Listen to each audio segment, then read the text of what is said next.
Hey everyone, I'm Savannah Gallagher, the producer of Corporate Competitor Podcast. And as you know, the premise of the show is to learn how sports shape today's business icons. But today we're going to rewind back to an episode that Dawn recorded with Warrick Dunn, because this month marks the 25th anniversary of Warrick's incredible charity, Homes for the Holidays. So much has happened since we first released this episode. Warrick has now given homes to more than 200 single parents. More than 550 children woke up in a house this morning because of the work of Warrick Dunn and his team. And this year, Dawn began sharing Warrick's story to audiences all around the world as part of his keynote speech that teaches the 10 elements of a well-told story. He takes each audience member through a journey from their scribbled down ideas to a place where they are able to tell their story in a way that provides lasting impact and deeper relationships.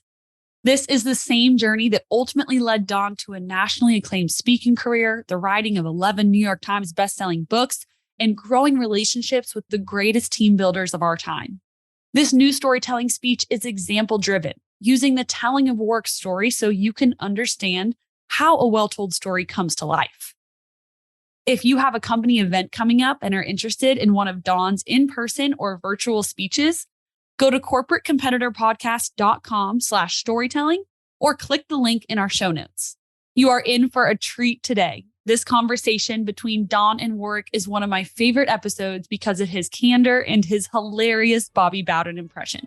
Enjoy this rewind episode of Corporate Competitor Podcast. Be better. Do you want to waddle and stay down in the cracks, or do you want to rise to the occasion and show people what you can do and where you belong? One of the things I'm talking to Coach Bowden about is, Coach, listen, I really want to play running back. If you give me opportunity to play running back, and if it does not work out, I would move to defensive back. Okay, Warren. We made a deal. Boom, let's go. I went to Florida State, and the rest is history. Joining the show today is former NFL running back Warrick Dunn, a Walter Payton Man of the Year recipient, and today part owner of the Atlanta Falcons. Near the end of his NFL career, Warrick took a handoff.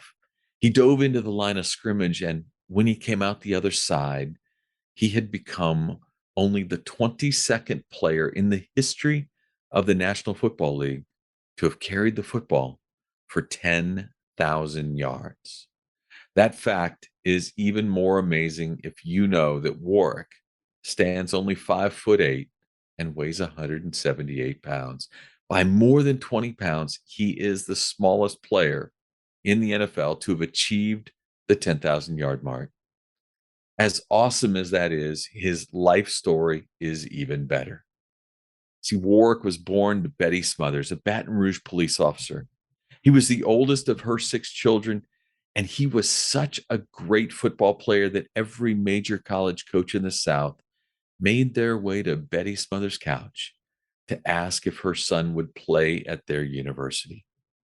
Warrick and his mother decided together that he was going to go play for Bobby Bowden at Florida State University. 2 weeks later, Warrick's cell phone rang. It was the Baton Rouge police. His mother had been shot and killed at a robbery at a bank. It was 2 days past his 18th birthday, and Warrick was the man of the house. What he did next is what I'd argue makes him one of the greatest champions with whom I've ever had the chance to work. As Savannah mentioned in the introduction, Warrick founded Homes for the Holidays to honor his late mother's dream of homeownership. The program partners with local community organizations to reduce the burden on new single-parent homeowners by fully furnishing their new house, providing down payment assistance checks, and stocking the pantry with food. You will learn so much from Warrick's stories. So go to corporatecompetitorpodcast.com/118 and download the bonus resource that has great fill-in-the-blank notes, and get your pen ready, because you are going to learn from one of my favorite people on the planet. Warrick, thanks for joining us.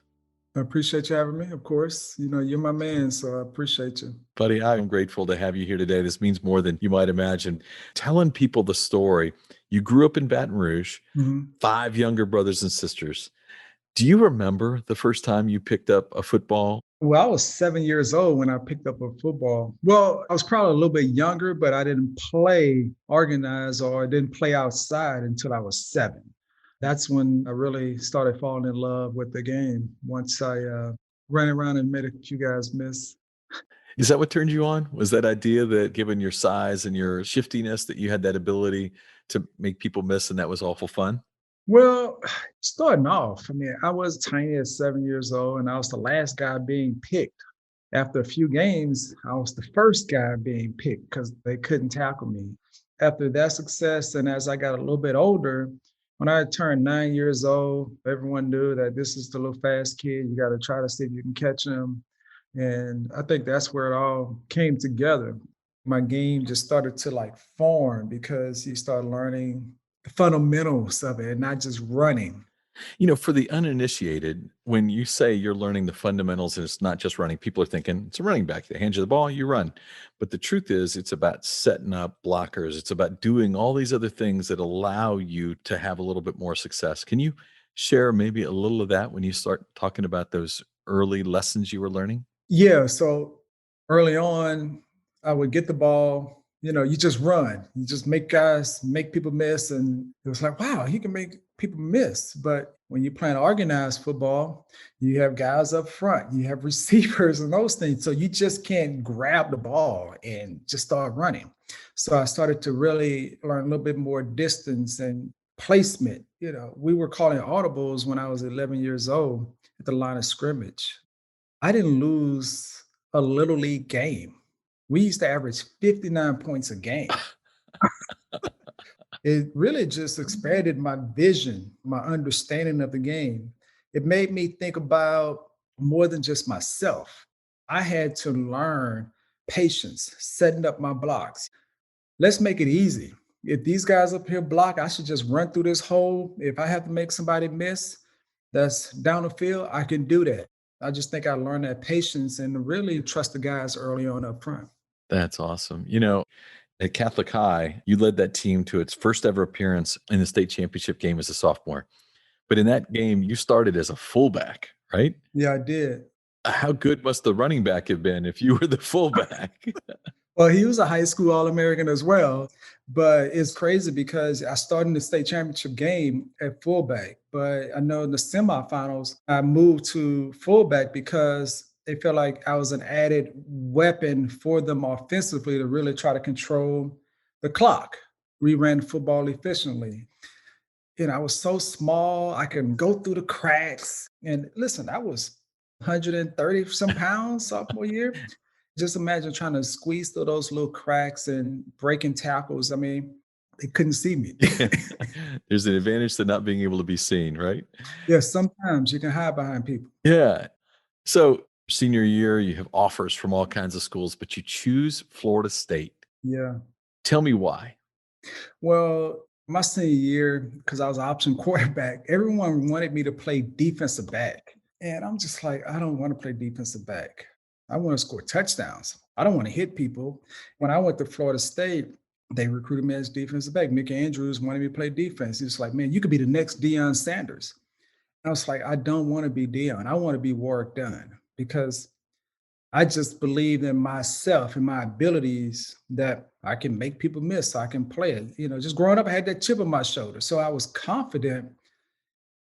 Then the incident with my mom happened, and that really changed a lot. I was just going through so much emotionally. I was going to stay home and go to LSU, but just talking with my family, it's like, no, you need to go where you want to go and live your dream. And the guy who recruited me from Florida State, Coach Higgins, we had a conversation like, hey, we need to know if you're going to come or not. And I said, okay, let me think about it. All right, I'll come to Florida State if I can play running back. One of the things I'm talking to Coach Bowden about is, Coach, listen, I really want to play running back. If you give me opportunity to play running back, and if it does not work out, I would move to defensive back. And he couldn't say my name. He said, okay, Warren. Okay, Warren. Warren. Yeah, Warren, and we made a deal. Boom, let's go. I went to Florida State that first week, and the rest is history. That's awesome. Yeah, many of the defensive players on that team who I've had a chance to talk to over the years have said right from the very first time you carried the ball, they couldn't figure out how to hit you. That's what I'm saying is my first time carried in that first week, I bust like 60, 70 yards on the first team defense. And that was a national championship defense. Yeah, that was a great defense. I was going against those guys at practice, and I wasn't going to let them hit me, period. I was running for my life, literally.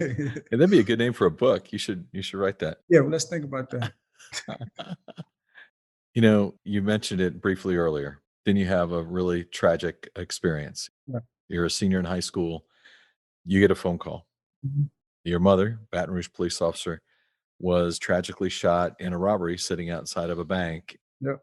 How did you navigate the challenge of her passing with also becoming the man of the house and thinking about going off to college? How were you able to corral all that and keep things straight? Well, I can't say that I did it alone. The night that it happened, I was in total shock. I didn't have time to sit and cry and mourn. I had to stand up and think about my family, my brothers and sisters, and what my mom wanted. And that's what really was my focus all about.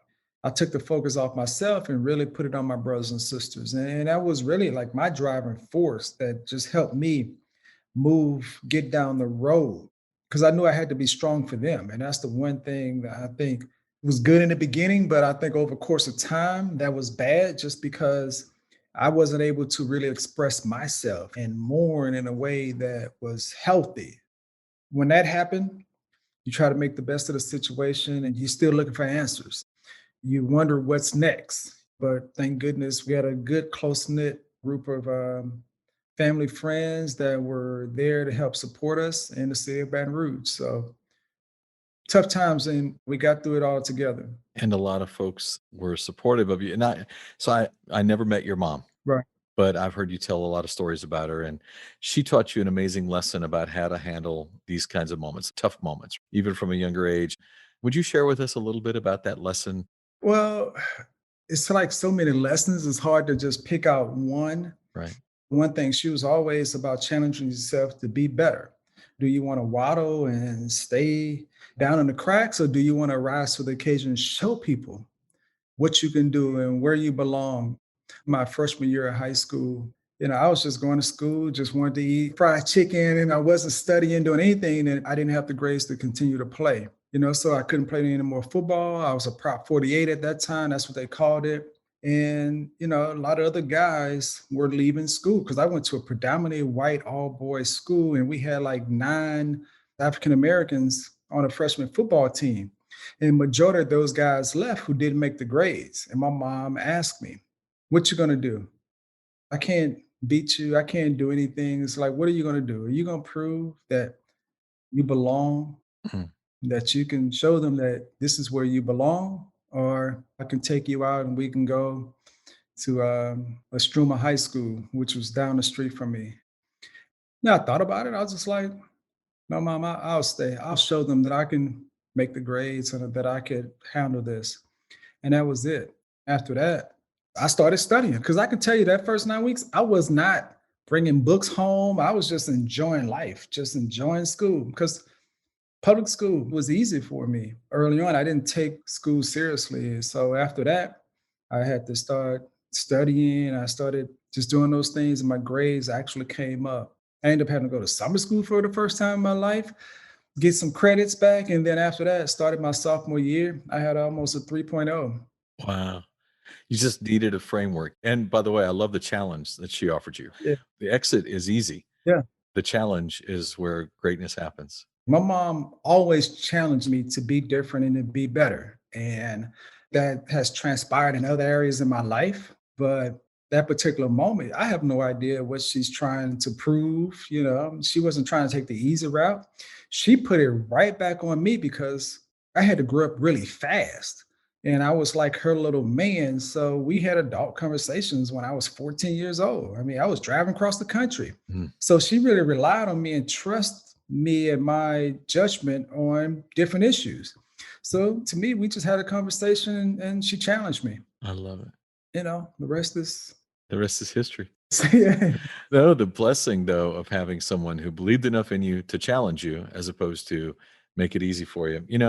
At FSU, you mentioned that Coach Bowden wasn't just influential as a coach, he also played a role as a father figure to you. Yeah.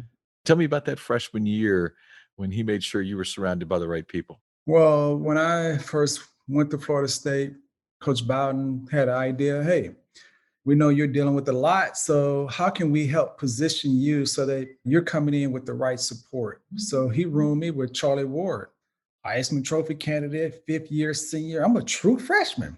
Doug Williams played a role in that. He reached out to Charlie on my behalf. And it was like we were in sync from the beginning. He's laid back, I was laid back, and I had so much built up inside. I didn't talk, I didn't do a lot. So he was like the perfect roommate at that time. And Coach Bowden told me, if you ever need anything, you can always come to me. I'm here to help you throughout your journey. So I would have personal, private conversations with Charlie in the dorm. I would get emotional. I would cry in front of him.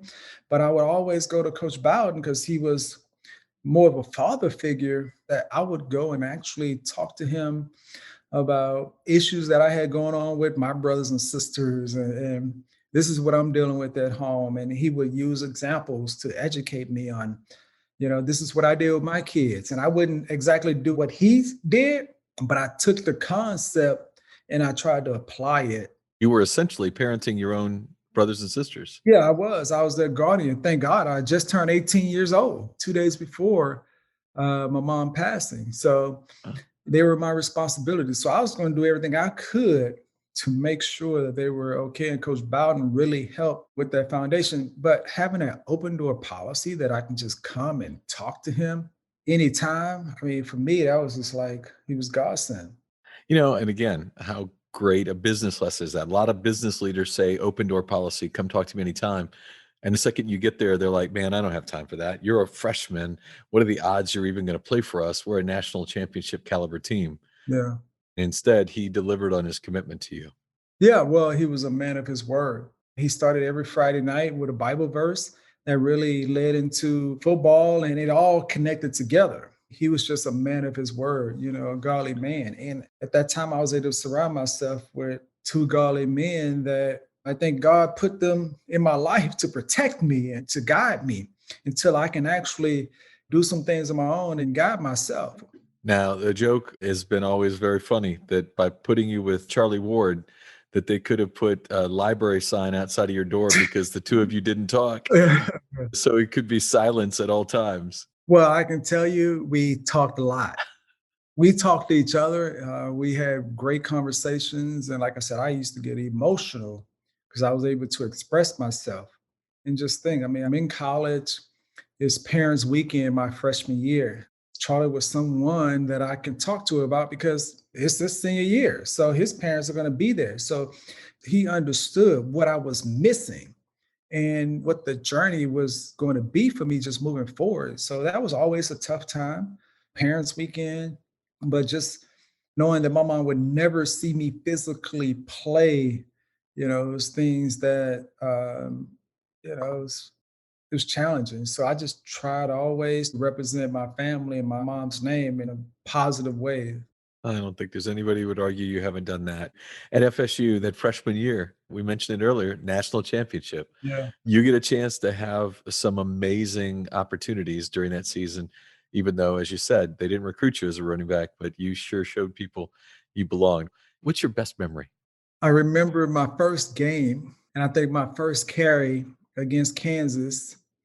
I was supposed to run right, and I spent and went left, and I tripped. I almost had a long touchdown run. So it's just like I was close on my first carry to have a big, long run against the Kansas Jayhawks. I remember that.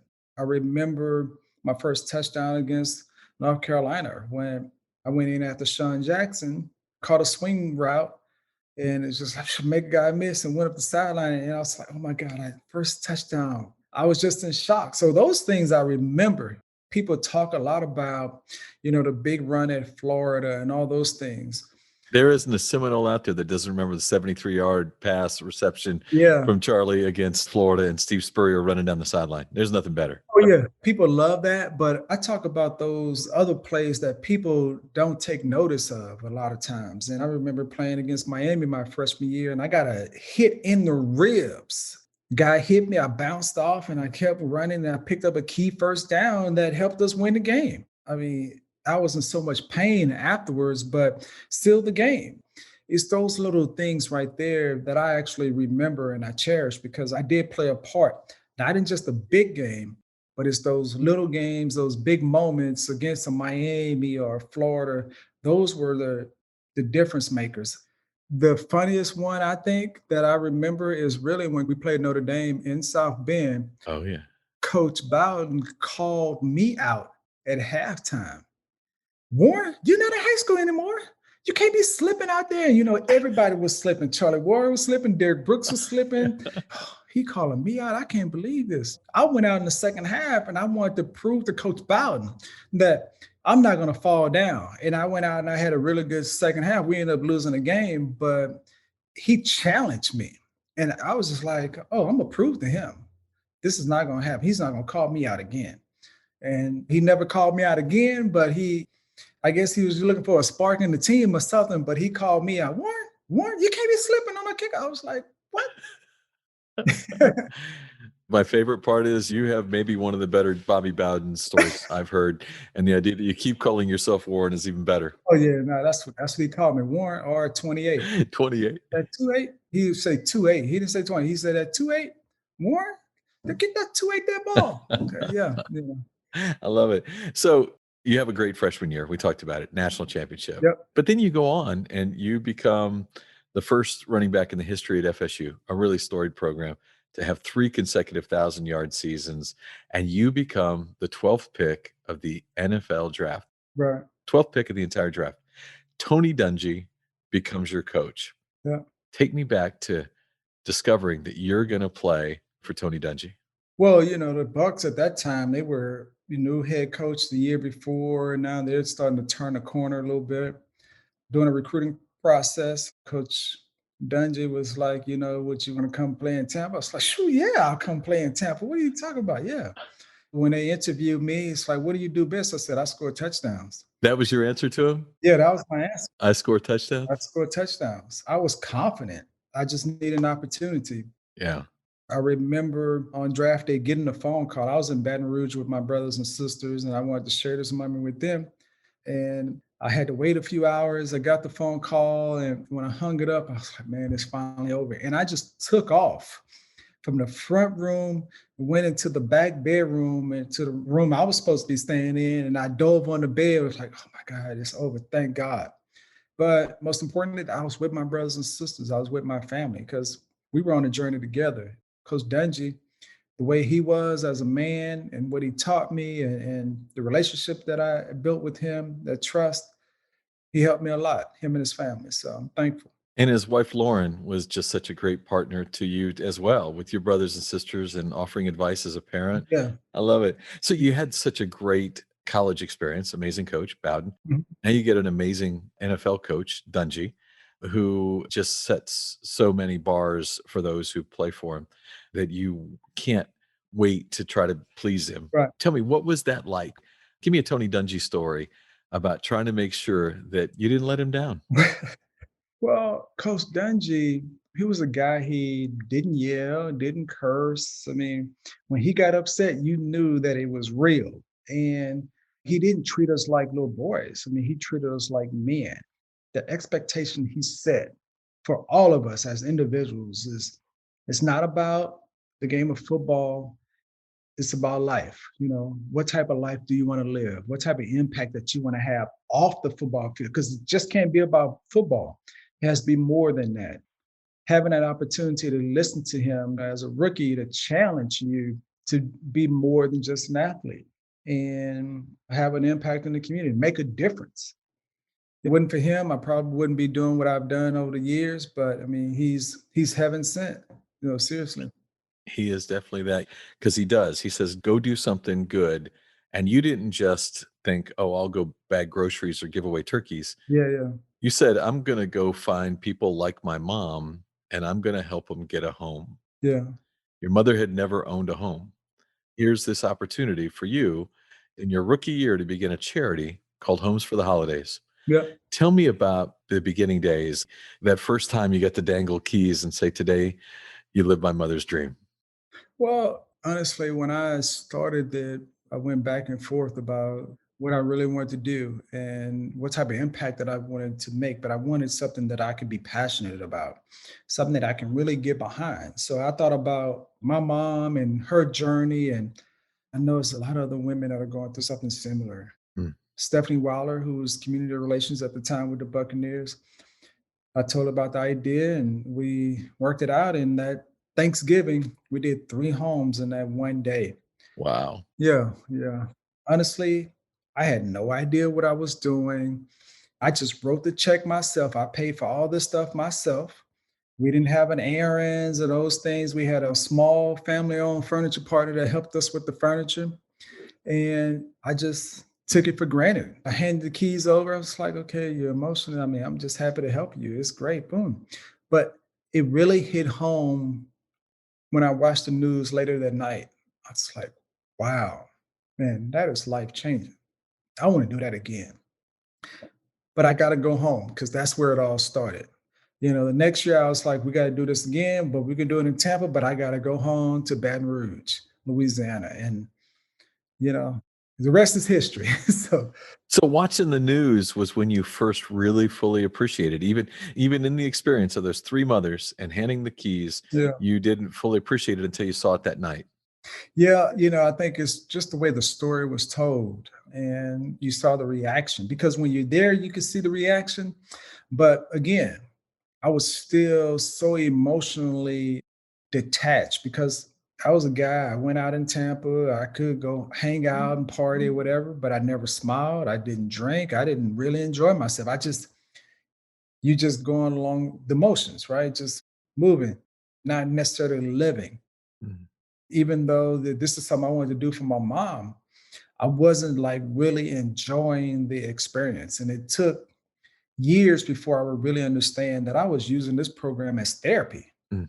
This was therapy for me. So when I can actually see how a story is produced and you see it on the news later, it's like, okay, man, they pulled at the strings. They pulled it out. And it's like, wow, I got to do this again. And here we are. At the time of this recording, you have now done 188 homes. 502 children have woken up in houses that you, through your charity, have been able to help them. Yeah. I had the chance to be at a number of them, including an amazing one in Topeka, Kansas, with our good friends at Advisors Excel and Cody Foster. And every one of them that I've been to makes me cry. Is there one, and I know it's an unfair question, but is there a moment in one of those house stories it still sticks and you're going, man, that's a mind blow? Honestly, I can tell you all of them, are special. Mhm. I remember the second one, the lady, she squeezed me, picked me up and squeezed me. Now, just know I'm a rookie. I'm frail. I was probably like, 170 just coming out of college. And, she squeezed me out of joy. And plus, she had a son at that time. So she was trying to provide an environment for him. I remember those moments. I've been able to look back on it and really be thankful for those experiences because those are the things that I actually, when I'm having tough days, emotional moments, I can reflect back on those experiences and those smiles. And you can see, like, wow, I don't have my mom, but other individuals are living her dream. And when you see someone and you hear about their journey, knowing how hard they worked for it, that speaks volumes. And to help them move along in their lives and progress, I mean, that says a lot. Yeah. Amazing journey in the NFL, 12 years, unbelievable. Yeah, But then you get the opportunity to purchase a minority stake in the Atlanta Falcons. yeah. Tell me about Arthur Blank and about that experience with him and getting the chance to become partners in that kind of environment. When I first met Mr. Blank, obviously when I was a free agent coming to Atlanta, and we talked about things off the field. We didn't talk about football. We were more passionate about how can we make Atlanta better? How can we support people and families in Atlanta? And he knew about the work that I was doing. So, I mean, that was our conversations. It wasn't about football. Can you do this or that? And so over the years, we developed a relationship. I used to call him at home, go to his house. I mean, it was just a different dynamic of a relationship. And as I got older, he was like, hey, so work, what are you going to do after you retire? I have no idea. You want to coach or this or that? I was like, no, I'd rather be up there with you, So just having conversations like that, I was always honest and very candid about things I wanted. I just said what was on my mind. So I was always very vocal with him about different issues and things that we can do as a team. After I left Atlanta, went to Tampa, then Tampa released me. And he's like, so what are you going to do? I don't know. He said, you should buy into the team. He just throws it out of the blue. Well, when the Falcons released me, he called me too. Warrick, this is the tough part of the business. I'm sorry. I know you still got a lot of football left, but when you finish playing a game, I would love to call you a partner. I was like, yes, sir. Wow. And at that time, I'm being released. So you take it for granted, this or that. Right. And I felt like I could play more. I had a year or two left in me to play. I was just like, okay, what do I want to do? And we started having meetings and conversations. He cooked me dinner and he was really trying to encourage me, Warrick, this is something you need to do. And I said, okay, fine. I'll call my financial advisor. Let's see if we can work it out. And, the rest is history. So there's a lot of history in you. So what kind of lessons have you learned in that transition from being a football player into this role of understanding and thinking about business and numbers and creating successful organizations? Well, I can tell you numbers was always one of the things for me. I was more of a science and math guy, just understanding numbers came easy for me. But trying to understand concepts of business and those things, that was something I had no idea about. I just knew family and, I was very observant. I was always willing to learn. And when I became a partner, I decided that I wanted to earn my other partners' respect because they were businessmen, worked their entire lives. And I'm a lot younger, they're a lot older. So they're retired. Most of them retired, made all their money. And I wanted to earn their respect. So I ended up going to Emory University and Grazetta School of Business to get my MBA and didn't tell anybody. I love that story, by the way. I love the idea that just to make sure that they could look at you differently, right? Yeah. Not just a player, you're someone that's working to create equal footing. Mhm. Love that. Yeah, well, that was my goal because I wanted to prove to them that I can go and learn a little bit of their craft. Because when I became a partner, I was in these meetings and information just flying over my head. Like, what are they talking about? What's going on? Different verbiage. So I was just like, I need to go and at least start learning the verbiage. And once I went to business school, the lingo was a lot different. I did learn a lot, and I didn't tell them that I was doing it. No one found out until I actually started school. And one of my partners was like, why you didn't tell me? I could have helped get you into school. So I wanted to do it myself. For me, I always wanted to prove that I can do things on my own. And I didn't realize the correlation that sports have with business and how you function, starting from the leadership, but also teamwork, commitment, the sacrifice. We're in this together. It's not on one person. Mhm. A lot of things I learned in football. And I relied on that information and it helped me be a better founder at the charity because now I run it more like a business instead of a nonprofit. We have to make money to support, and making that money is donations. It's not going in my pocket, Right. but we try to be fiduciarily responsible for individuals' dollars. So we want to make sure we maximize them. So you try to run it efficiently. And, I just learned a lot over the years and I have a lot of conversations with my financial advisors. So just the brain keeps going and I'm always opening. The most important thing is probably I am always open to learning something new, learning something different. Mhm. Wow. Continuous learning. I mean, what a gift. And again, you didn't have to go get an MBA, but you did. Well, no, I did. I had to go. I had to. Well, but you didn't have to. You could have just taken your position on the, around the table. You could have done what you wanted to do. But the idea that you said, no, I'm not going to let this just be a show. You're going to make sure that you know that I care enough about this to do the right thing. Yeah. What strikes me, Warrick, is that in every place that you felt challenged, your mom, freshman year in high school, Tony Dungy and your charity, Bobby Bowden saying you're probably not going to be able to play freshman. In all of these places, you found an opportunity to step up and step in. Right. What a great lesson that is for young people and business people. Take the challenge, don't take the exit. Yeah, well, the thing is, I would never, ever fold. This saying is in a song that I like. It's a hip hop song. I would never, ever fold. No one will ever see me fold. I would never quit. I would never give up. Mm. You may not get there on the first try. Keep trying. You got to fall a few times. Just like you teach kids, say when you're riding a bicycle and you're starting to walk, you got to get back up. You're actually going to be okay. It's not going to end. Just get up. Let's try again, and try again. And I'm just always looking for an opportunity. If I don't know, I got to learn it a different way. Can you put it in football terms? Because I had to do that in business school. What do you mean by this? Can you explain it to me? Then they broke it down. Well, we're going to use the football. Just imagine if you're the this and that, and they broke it down. It's like, oh, okay, I get it now. And it all starts to come together. And sometimes it just takes time. And sometimes we don't have patience to actually do the hard work to get to the other side. Then you look back and it's like, man, I understand that. Totally makes sense. Yeah.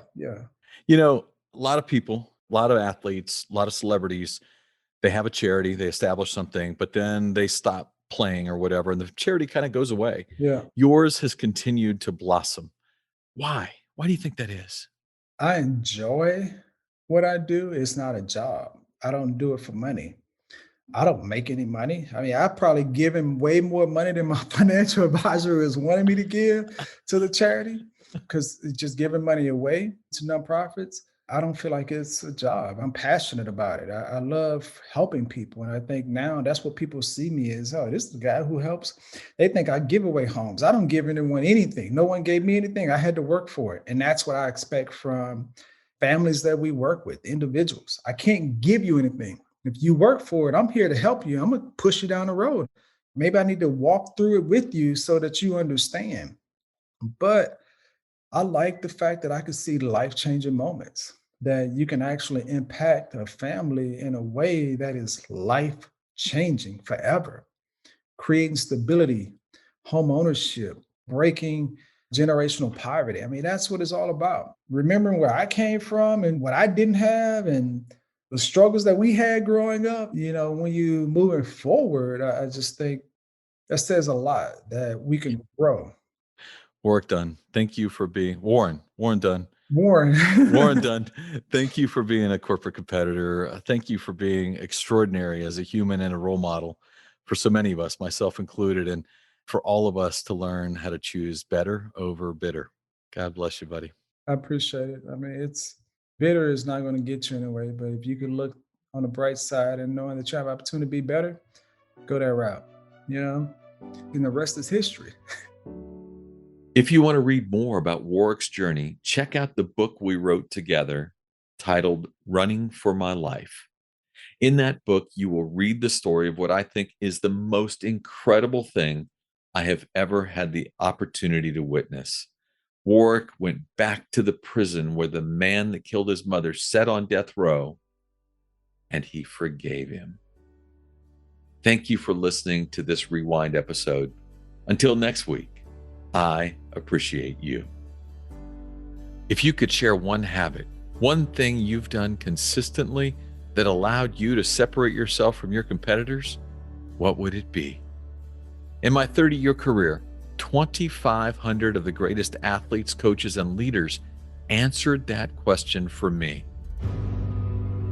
This is Don Yeager, who did that that article I was telling you about. Don, Dave Sims with Coach K. How you doing? Hey, Don. How you doing, my man? Great, sir. What they gave to me is what I'm giving to you in my online course, Journey to Greatness.